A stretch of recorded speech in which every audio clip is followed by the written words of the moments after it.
is Karen from Liongate Farm, and I've got short, easy videos for you today. I have a new kit. It's the Pumpkin Cat and Ghost, and we're going to film 2 different videos where we teach you how to make the Pumpkin Cat and the Pumpkin Ghost. Super cute for fall. So let's get started. Hey, it is Karen from Liongate Farm, and today I am going to demonstrate my brand new kit. It is the Halloween Ghost and Cat that sit on a pumpkin. So we have this little shiny ghost and this nice green-eyed cat. And this kit that you'll get, the kit is $38.50. You can find it at www.liongate.org. And it has everything you need to make the cat, the ghost, the pumpkin, even the ribbons, all the little accoutrements that go with it. Inside of here is a template that will guide you on your way that goes right along with this video. So let's get started and we'll get you going on how to make your Halloween and fall decor. Okay, so to get started, you're going to use your skewer, and I want you to kind of measure how tall this ghost is with your finger. You can use a ruler, but you don't need to. And then you need a length of core wool. And what we're going to do is we're going to wrap this skewer. Very basically, you're holding it with your thumb, and we wrap up and back down. So we're going to make almost a cone shape. Oh my goodness, look at that. I am losing it today. I have been out in the wool house dyeing some fibers today because Flock and Fiber is coming up and it's supposed to rain all this week. So I wanted to get a couple things dyed before Oregon Flock and Fiber. I actually was able to get all of the dye off my hand before Cannon got here. He's very happy about that. Because at one point, my hands were cherry red. I mean, bright cherry red. So go ahead and then just secure the amount of core wool that you did and compare it to your chart there. And then we're going to pull another. I'm just pulling a small piece because I want to wrap his base. Really, this ghost is one of the easiest things. He's pretty fun.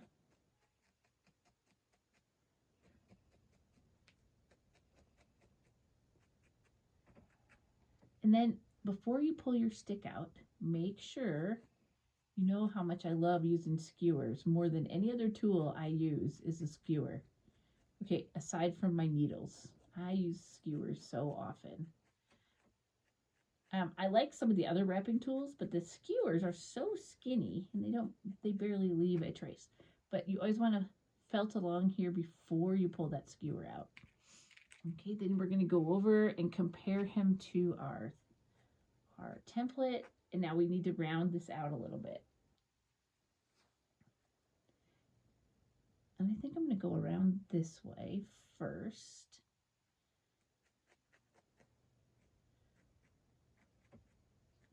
So we have to apologize that we're a little bit behind on getting videos out because somebody lost their phone. Cannon lost his phone. Our videos were all ready to post. And, you know, life happens. It's a thing. I just can't believe you lost your phone. It's like glued to you. Yeah. I think someone took it. Oh, definitely someone swiped it. I called the casino where I left it, and nobody turned it into lost and found. Yeah, I don't even think you left it. I think somebody just swiped it from wherever you were at. You know, these unsavory types, they're around. Okay, so we don't want him round. We want him kind of flat. Our little ghost needs to be a little bit flat. So flatten him out. I suppose if you wanted a round ghost, you could make a round ghost. But I kind of like him flat. So you're going to poke this along till it is nice and smooth and you have your whole shape all smoothed out, nice and firm. You want this guy nice and firm. And then it's probably going to take you about 10 minutes to get him all nice and smooth. Because remember, when you're making a small shape like this and you're going to cover it, you want it smooth underneath so that it's not lumpy when you cover it. So work on your shape for about 10 minutes, get it all nice and smooth, and then we'll add some color to him. So we worked on this for about 10 minutes. You know, and I was messing around and I just made him like scalloped at the bottom. But that's just me messing around. You don't have to do that because you're going to attach him. So once you get him all nice and smooth, you're going to get your glitter white violet out of your kit. Or if you have any other kind. I love sparkles on ghosts. They should be sparkly. And we are going to wrap him. Now, the glitter white violet is a merino base. You know how I feel about merinos, but you also know how I feel about sparkles. Everything's better with sparkles. But we're just going to wrap him up. This does not have to be super thick. It just has to be thick enough that you cannot see the core wool. I'm drafting it out. And remember, drafting means finding the length of the fiber and just stretching it out. I was channeling fall colors this morning when I was dyeing, for sure. You know, your transitional purples and blues. And I had a request for some more tobacco leaf because I'm out of it. So that's coming back into the shop. There will be at least 6 packages. Tobacco leaf, a rust color, a pumpkin color, and then a multiple like fall changing leaves color. 4 colors of locks, 1 blending pack, and 20 skeins of yarn. I actually dyed some BFL yarn. My yarn wool is getting a little bit empty. I don't know if I like dyeing yarn. It's not as much fun as dyeing locks. You just kind of pour it on there and it's cook it. You know, a couple colors. It's way not as fun as making locks.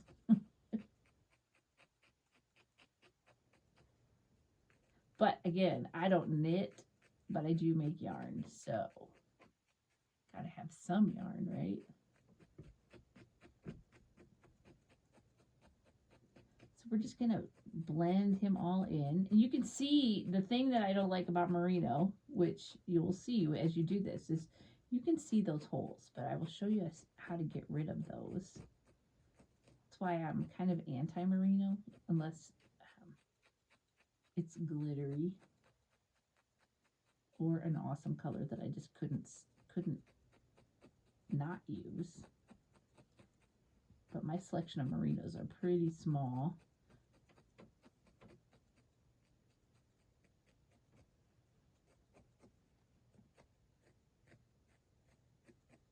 We're not going to put his face on until after we put the hat on, because you want the face to be in just the right spot with the hat.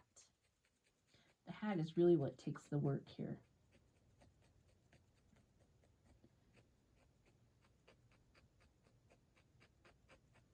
This is a beginner project. This would be a great little project to make with kids.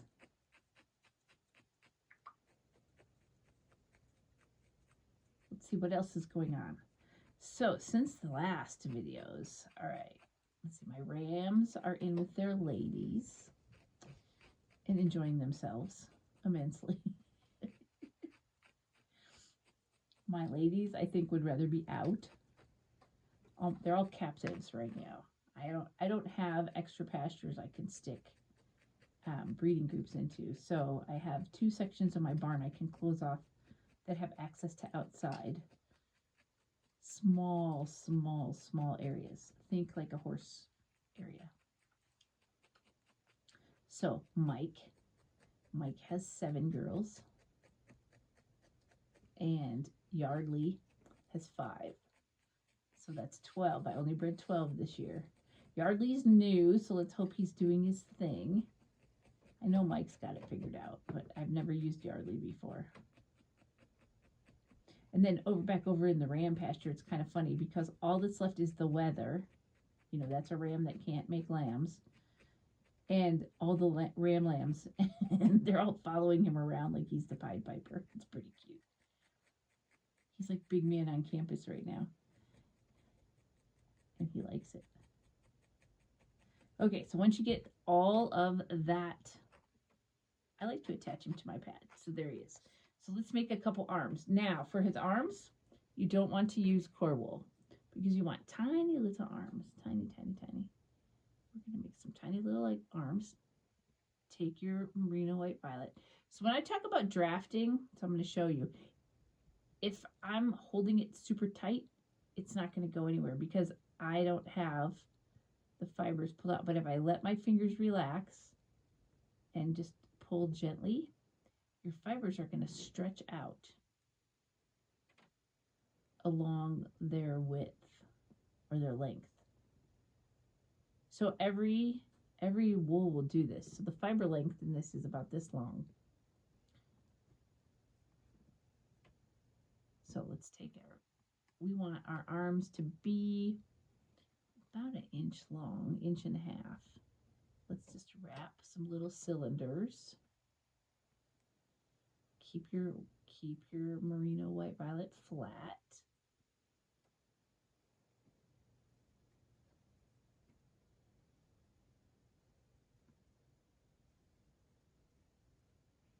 Yeah, it might be a little thicker than I wanted, but it'll work. Secure it with a couple stabs. Might take a few more. Now, you can very carefully stab along with the stick. Remember, it will unravel if you pull it out too fast. So let's stab the end nice and round. I don't know, do ghosts have arms? I should. They should, right? Oh, did you see there's a new Avatar coming out? No. Yep. New Avatar. So arm placement is about halfway down. About right there. You're just going to stab on his little arms.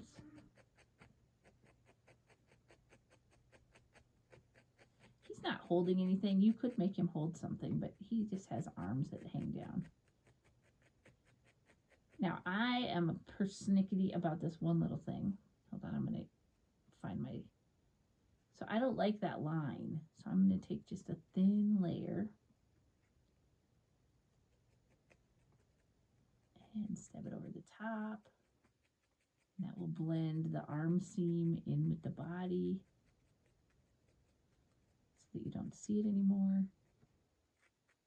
Just cleans up your work. You want it nice and clean.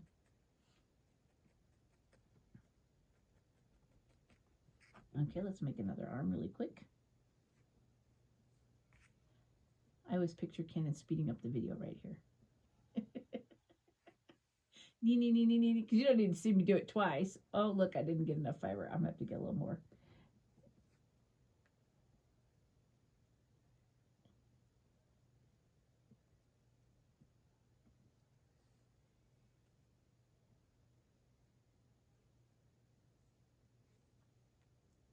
Oh, I got my MRI results, Kevin. They're not good. What do you mean? And I'm laughing. They're not good. Oh, they're a little bit scary, actually. So you guys all know I broke my neck, right? Everybody knows I broke my neck. And we had to get my neck healed first before, as Dr. Wagner, that's my neurosurgeon, says, okay, we got to fix the worst things first. And then we'll start working on the rest. Well, in June, my neck bone, the C1, is finally healed. Finally, after almost 3 years, it finally makes a complete circle, which they didn't think would happen. So that's a really good thing. I'm only a half of a bobblehead now instead of a full bobblehead. Right? But now we're working on what happened below that spot. Yeah. There's some bad stuff happening. And I kind of knew that because of symptoms, like dropping things. So I will just be having a beautiful cup of coffee and pick it up with my left hand, and all of a sudden it's on the floor. That stinks, right? Or I'll be walking along and then I'm sitting on the floor. Right? Can you imagine? No, it sucks. But, you got to take it with a grain of salt. I'm alive, whatever. So MRI shows I have some compressed, because, I went from 5'4.5" to 5'3" in like 2 seconds, however long it took me to fall. I lost a whole 1.5 inches of my height. So things were compressed. So my L5 nerve root is compressed. Oh, that's my leg. Yeah. I can just see my leg going numb while I'm driving. Oh, God. I have not seen her yet since these results have come in. I'm like, oh great. What am I not going to be allowed to do now? And then in my T's, in the thoracic region, there's some interesting weird stuff. So, whatever. It is what it is. We'll just deal as it comes along, right? Okay, got our ghost made. Got his little arms. All he needs is a face. So next, we are going to make his hat. We're going to use shadow gray. Now, there's a couple ways you can make these hats. A really cool way is, I'm going to show you on her. So this was a piece of felt. And then I just attached, you can see there are 2 different colors, a little bit off. I just attached her hat to a piece of coordinating felt. Well, the shadow gray, I can't find any felt this color. So we're going to build the hat brim. And it's actually fairly easy. So on your template, you're just going to 1, 2, tear off some wool, similar size to the hat brim, tack it down, and we're going to felt it like mad. We're just going to felt. Notice I'm drawing a circle with my needles because you know what comes next. If you follow me at all, you know we're going to fold this in to make an edge because we want to felt the heck out of that edge. So if you made the ghost the size of the template, this hat brim is the right size for your ghost. If you made it bigger or smaller, you're going to need to adjust it because I don't want to put a kibosh on your creativity. So you can make them bigger, you can make them smaller, you can make them ornaments instead of putting them on a pumpkin. Okay, so you have it a little bit felted. Gently peel it off your pad. This shadow gray felts so well. It's awesome. Oh, my wool felts pretty good. I try to get only the good wools. Because if you've ever felted with bad wool, it just sucks. You're poking forever going, why is this not working? Or if you ever try to felt with alpaca or mohair, it just takes forever. And that's no fun, so let's get fast felting wool.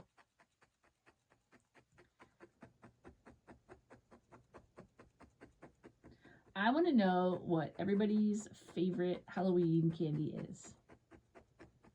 What is yours? I like Reese's, Twix. Really like Reese's though during Halloween. It's just Really? That's like your fall go-to. Okay, I'll remember to get some Reese's when I'm out and about this afternoon. lately I've been eating the cookies and cream Hershey bars. Those are really The good. white ones? Yeah, Oh. those are delicious. See, I am a gummy bear addict. I bet you didn't know that. I love gummy bears. Oh, I remember. Didn't John get like? It was you or John, or he got jelly beans or something. No, like no, that, like a pound of them. A pound? No, it's 2 pounds. He likes Good and Plenty's. Millions, but man, if you eat too many Good and Plenty's bad things, well, you just gotta laugh about it, right? I mean, it's like, oh my gosh, John, you ate too many jelly beans. No, really, he ate so much jelly beans, and then I shouldn't even be sharing this. Then he drank a margarita. It was a really bad scene. And then he drank another margarita. Oh yeah, it was not a good night. Too much information. Way too much, but it was funny. We were like, oh, it's like, what? You never ever drink 2 margaritas. I couldn't drink 2 margaritas. I'm a lightweight. And besides, if I mix that with my muscle relaxants, I'll be a happy person. Kenna got to try out my new chair. It's pretty awesome. I can actually see the TV again. Well, my recliner just didn't work for my neck anymore. it sat me back too far. And then I would have to put my glasses down on my nose like a very elderly person, which is not a bad thing. Oh yeah, I got new glasses. Oh yeah. Yeah, good, bad. They're cool. Okay. They're similar to your last ones. No, They just got a little frame on the top, right? they're all frame. I never had frame before. Color. I told John that isn't good that they have color across the top because now it looks like I have eyebrows. And then the lady kept trying to adjust them, and I'm like, one eyebrow is higher than the other since my unintended facelift. Don't adjust them to my eyebrows, please.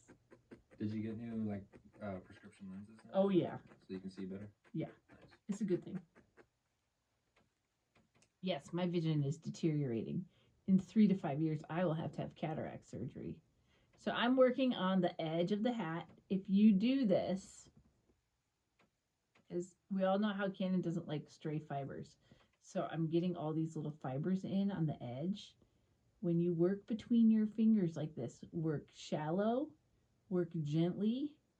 I don't need any of you burying the needle in your fingers, because that will happen. Yeah, I really like my new chair. It sure makes my neck happy. So that's all that matters, right? Okay, so now we have a hat. We have a hat brim.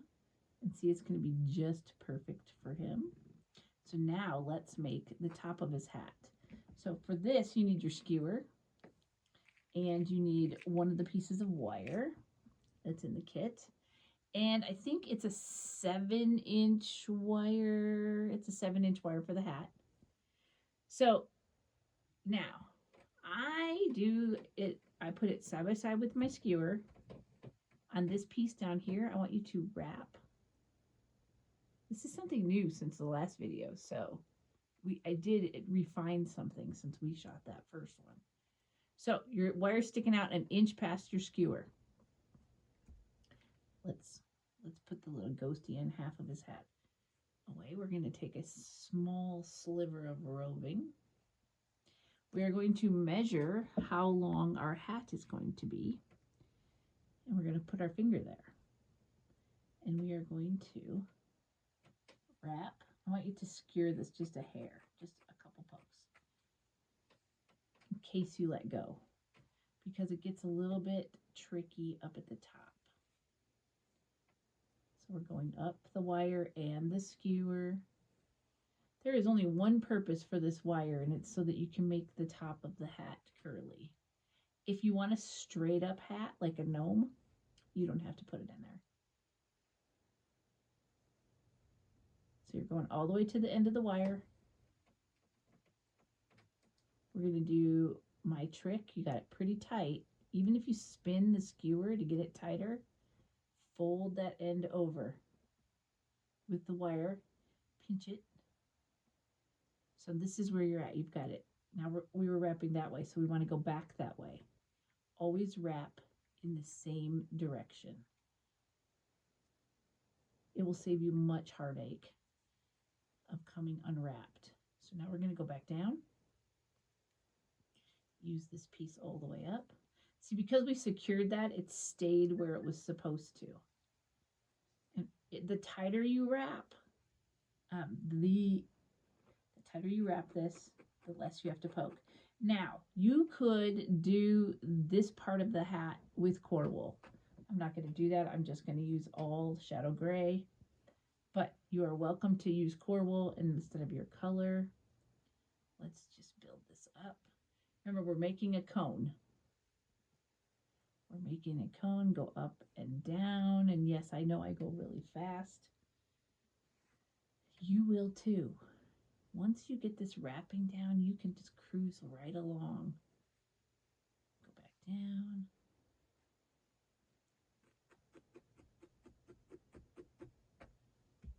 And this piece should be,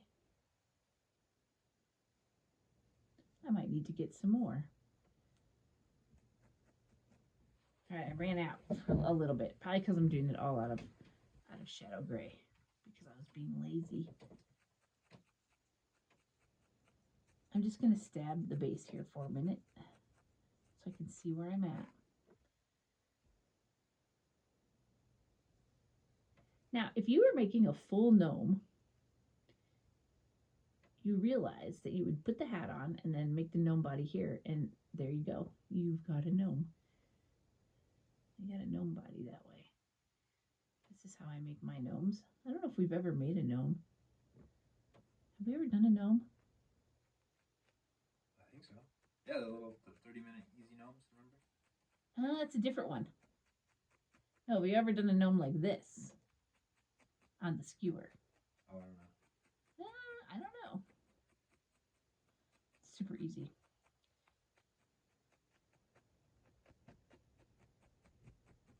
Okay, so we have our hat base.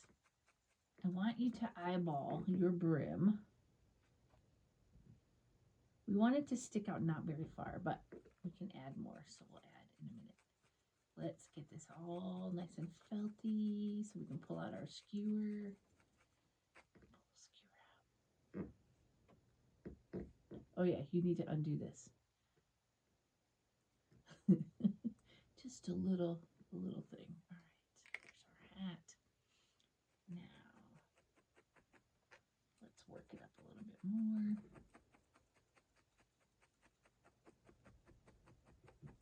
I roll it while I'm felting to keep it nice and even.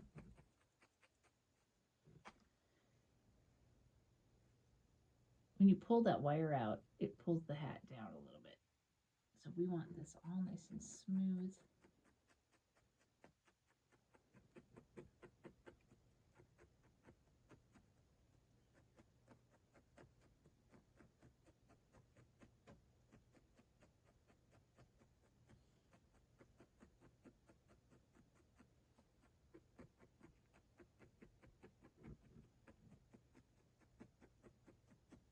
Spend a little time doing this.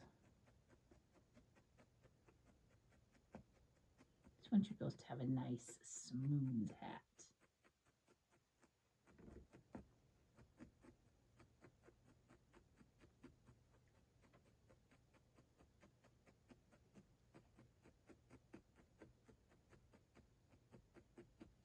Now, when I say nice and smooth, I don't like that this is a little jaggedy right there. So I'm going to take an extra piece so that it transitions up higher on it, that the cone is smoother.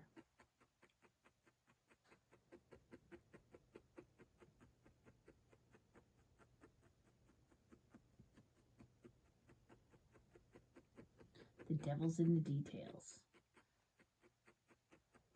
The more time you take finishing your items, the more people will appreciate them, especially if you're selling them at craft shows. I mean, you can definitely tell the difference between things that have been thrown together or where people have taken time and done finishing extra details.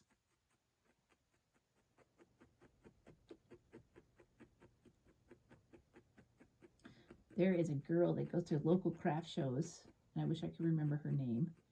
Don't fall on your head, you don't remember things. And she is amazing. She is amazing. I might have talked about her before.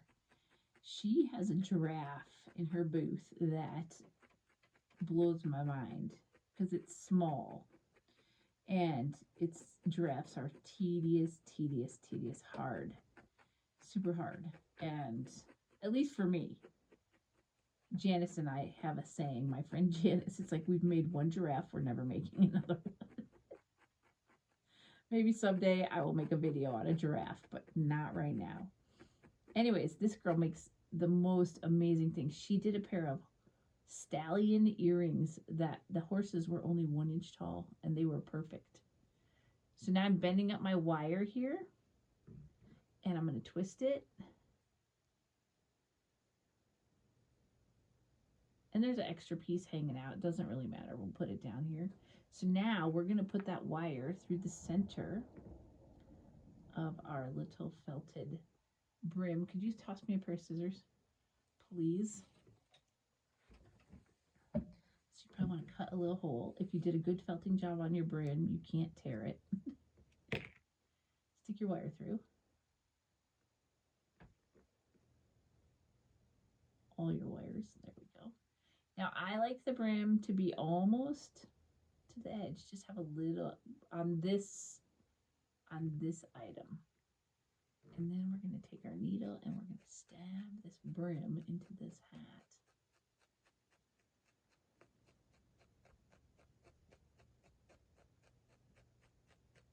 Let's bend our wire over. Now remember where that wire is because we're going to work. We're going to work here. So let's stab this down into the brim.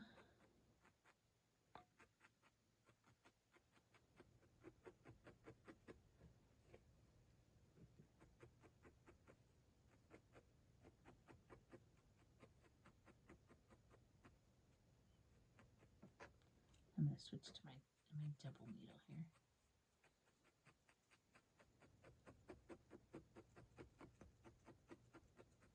Remember where that wire is so that you don't stab it and break your needles.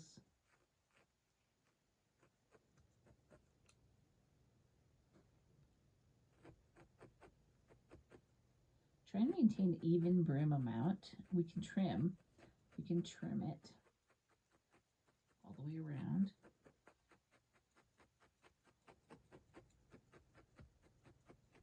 We are going to wrap a little piece of orange fiber around the base of his hat.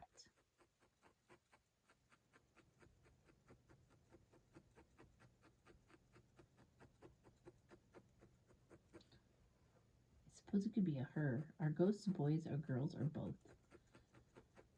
I do not know.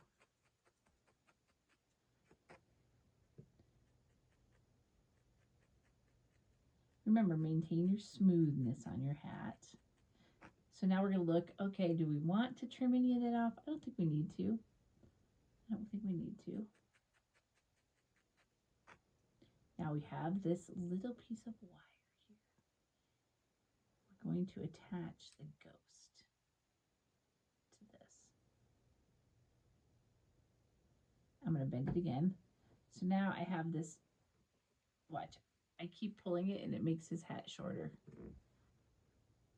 which is kind of cool. You could probably utilize that on a witch. You know, pull it down.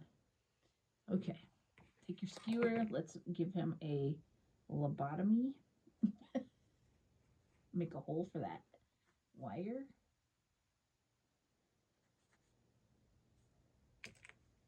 And the other thing you can do is trim this off. I think I'm going to trim some of it off. I think I have too much. Cannon on Monday. Goebels. Have you been to Goebels? No. Goebels Barbecue down the road. They're delicious. It's barbecue. Do you like barbecue? Yeah. Okay, they're doing a fundraiser, a really good fundraiser. You need to go support it on Monday and eat there. Tomorrow. Is that Monday? Okay. Yeah, okay. Yes, tomorrow. Yes. There's a young lady that got into a horrific car accident. So now his hat is, the wire's in, hat, we're going to stab it in. We stab this into his head.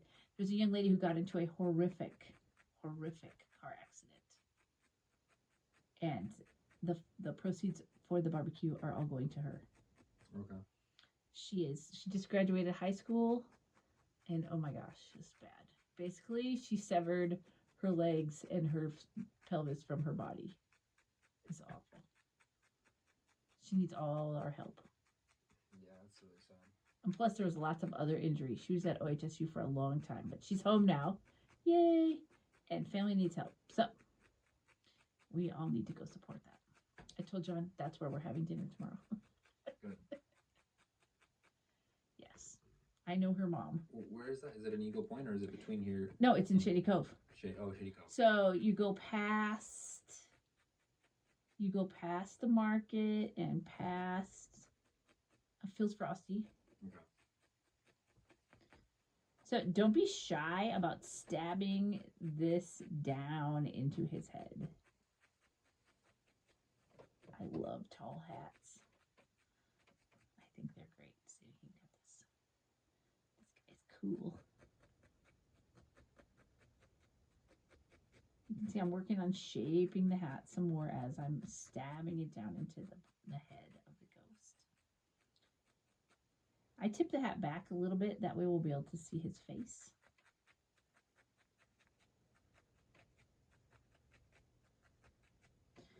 And then to finish him, I just take a little, you can use a lock. Let's use a lock this time. I'm going to use a lock. You can use a little smidge of orange, but a lock will look really good.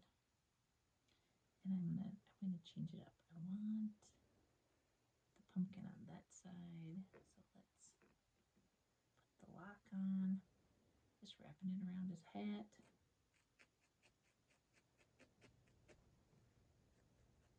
You can use a smidge. I just like orange. So a smidge of orange, or a smidge of sparkly orange. You can use anything. Just come around the base of the hat. And then we're going to glue this pumpkin on right there. That's going to go there. So let's get his face on. He is just about done. You need to reach for a little tiny bit of black. And we're going to put some eyeballs on. That might be too much. Tiny. Remember, you can always add, but you can't take away. So don't overdo it. Let's give him some eyes.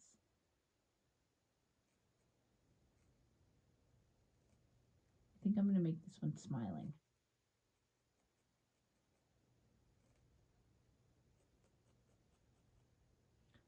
I gather up all the stray fibers with my needle, poke them down into the center because you know how picky I am about having black, just like Cannon doesn't like stray fibers hanging off. I don't like black fibers in my white fibers.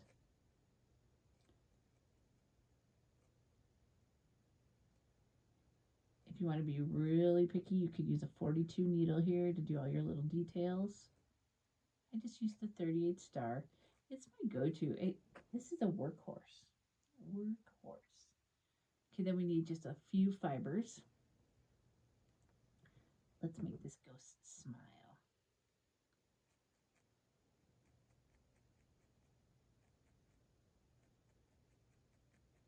He's very cute. He's going to need a little blush here in a minute. Actually, can you hand me that stack of pan pastels right there?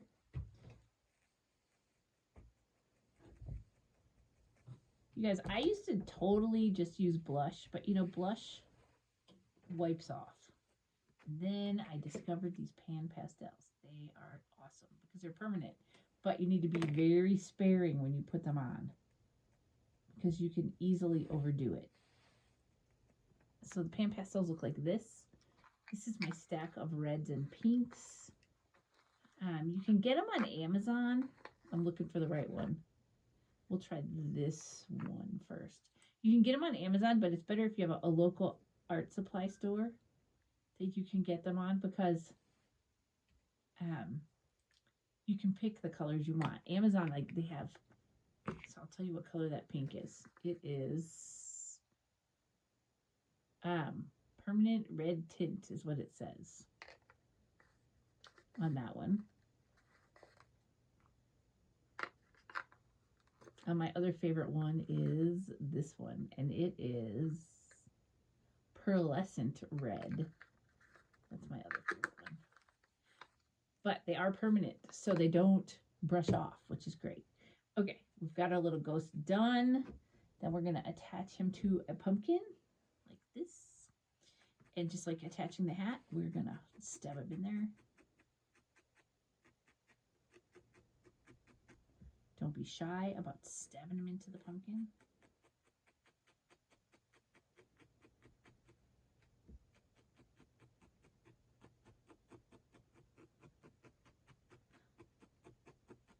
This is a great project to do with kids. They might only want to make a ghost and not a ghost and a pumpkin, or they might only want to make a pumpkin. So once you get him attached, you know, jammed all the way down in there, you're going to go back to your kit and grab some locks. I've got some orange and some greens and some purples here. And grab some of these BFL locks. Take them apart. Hopefully they're not all felty together. I try to process them so they're not, and just randomly add them to the bottom of your ghost. Use them to help secure the ghost too. I've got a purple one here. Why not? It kind of matches his hat. Let's give him a purple one. And some green ones. Purple and green, notorious Halloween colors.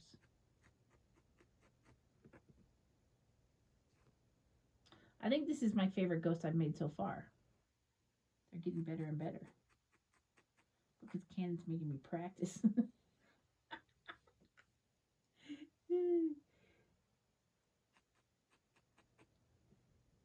My Halloween display at Oregon Flock and Fiber is going to be brimming with characters this year. If you're in Oregon, it's in 2 weeks. Oh my gosh, it's only 2 weeks away. Come see me. I'm in the vendor building. If I'm in the same place I was last year, I'm way in the back, which is fine. Across from Rogers Fiber Mill. It's a good place to be. Good people to be around. And my friend Jody is kitty corner to me. That's what we've heard. I haven't seen the map yet. But last I heard, that's where we were at. Because it's good to know where you're at so you can plan what your setup's going to look like. This is kind of a burgundy, tobacco leaf, purpley color. So your locks don't have to be perfectly curly, but there we go. He is all done. Then you're going to take his hat and just twist it around. Oh yeah, this is my favorite ghost so far. Look. He's cute. So all I have left to do is to... Oh, wait, I want to show them one thing. So this is a charm. You see this little top? Hand me the wire cutters, like the green handled ones. So when you're looking for stuff to glue on, charms work good because you can cut this little loop off with your wire cutters. And then it's not a charm anymore. Then it can just go on the hat. So we'll step away and we'll glue that to his hat. And meanwhile, we're going to start filming the other video, right? This ghost is all done. Make sure you check out the next video, which is the Halloween cat on a pumpkin. One last side note, make sure that you take your little piece of orange ribbon that's in the kit, tie it around the end of his hat, and make a nice little bow. Almost totally forgot all of his special stuff. Pull the ends. And then you're going to want to just trim those off so it's a nice little bow. There we go. Okay, now he's all done. Now he's done. And that will get glued on. Very cute little guy. Very cute. So head over to the next video and keep going on your Halloween decor.